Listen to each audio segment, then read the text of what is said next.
Hi, I'm Luke Crumley, the Director of Public Policy and Sustainability for Ohio Corn and Wheat, and I have a critical election update for you on the heels of the 2024 general election. You've seen all the coverage of the national races, but in this video, I'm going to give you some updates that are specific to Ohio.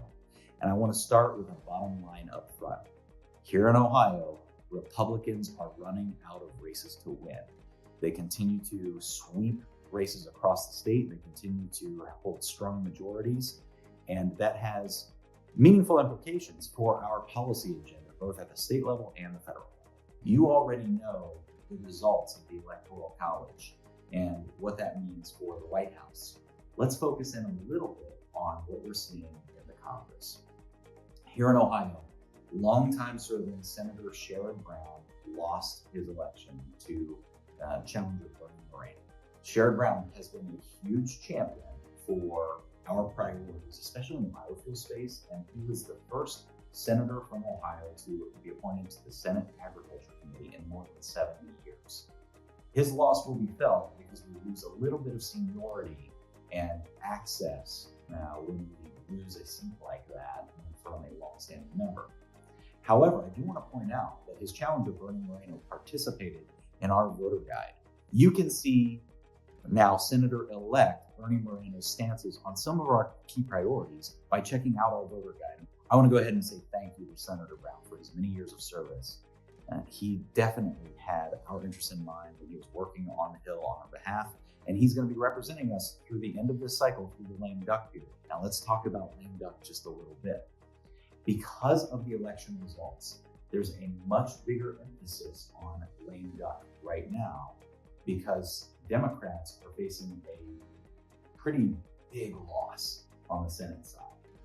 And if they want to capitalize on their remaining opportunity to do something in the Farm Bill space, pass other meaningful legislation, they've only got a limited window here in lame duck to do that while they have control of the Senate. There is a chance for meaningful policies to advance in lame duck.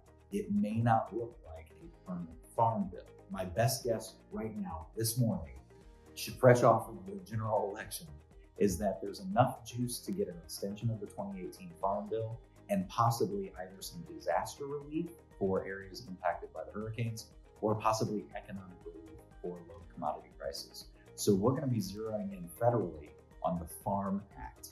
You may hear a lot about us in the coming weeks on this. Stay tuned.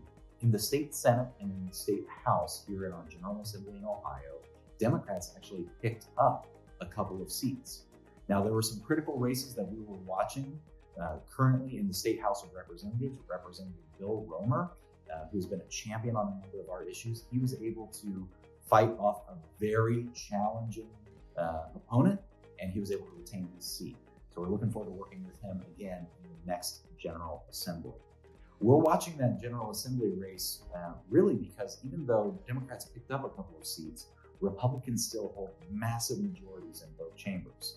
And that has set up a race for the speakership in the Ohio House because of a whole lot of factors, including term limits that we're watching very closely. And that's going to help us figure out the strategies for our agenda into 2025.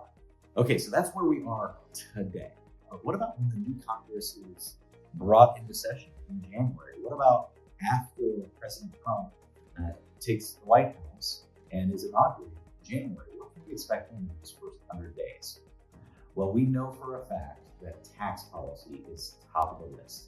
This has been a clear sign from day one that President Trump is looking to extend the 2017 Tax Cuts and Jobs Act, his landmark legislation that set in place many of the tax provisions that can help our growers, positively help our growers with their bottom line. So in 2025, we expect in the first quarter, all of the focus to be on extending the tax cuts on international policy. We're watching closely on trade because trade markets right now are going to be critically important to the future profitability of our growers. And we're going to be really focused on making sure that message is heard, not only in the White House, but also in the halls of Congress. We have a lot of these really in the weeds political issues to watch. And that's why your membership is so important heading into 2025. We need a strong membership so that we can amplify your voice in the halls of power, whether they're in Washington or in the So if you haven't already renewed your membership, now's a great time to consider doing that.